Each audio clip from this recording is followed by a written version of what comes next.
Avec l'immeuble qui s'est effondré à Surfside, la Floride est de plus en plus inquiète pour les habitants d'autres bâtiments de la région. La semaine dernière, cet immeuble situé près de North Miami Beach a été évacué pour des raisons de sécurité qui remontent au moins jusqu'au mois de janvier. Ce n'est qu'à ce moment-là que les immeubles de Crestview Towers ont reçu un rapport d'un ingénieur qui estimait que le bâtiment était dangereux.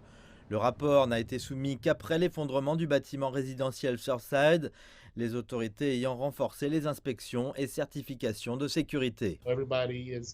Après ce qui s'est passé à Surfside, tout le monde a peur, alors nous faisons de notre mieux et notre département de construction s'efforce d'examiner tous les bâtiments et d'assurer la sécurité de tous les résidents. Nous avons reçu la notice le 2 juillet et nous avons fermé l'immeuble le jour même. Environ 300 personnes vivent ici. Ils n'ont eu que 2 heures pour évacuer les lieux. Regardez le mur ici, je veux dire, si vous pouvez voir ceci, alors imaginez tout le reste que vous ne pouvez pas voir. Carlos, qui a demandé à ce qu'on n'utilise que son prénom, n'était pas surpris d'apprendre que l'immeuble avait des problèmes de sécurité.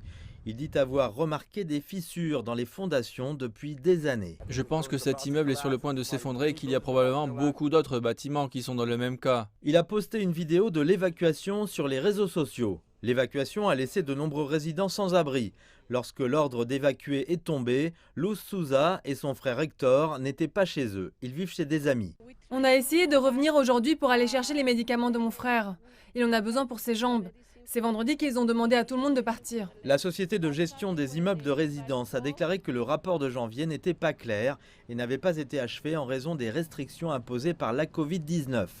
Ils ont dit que des rapports ultérieurs indiquaient que le bâtiment avait besoin d'être réparé, mais qu'il était sûr.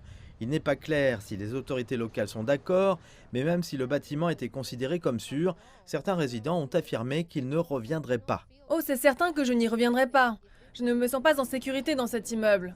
Si ce bâtiment n'est pas en bonne condition, vous ne voulez pas y rester. Surtout après la tragédie qui a eu lieu à Surfside. Cela va prendre des semaines ou des mois pour inspecter tous les immeubles de la région. De plus en plus de résidents se demandent ce qu'ils vont faire par la suite.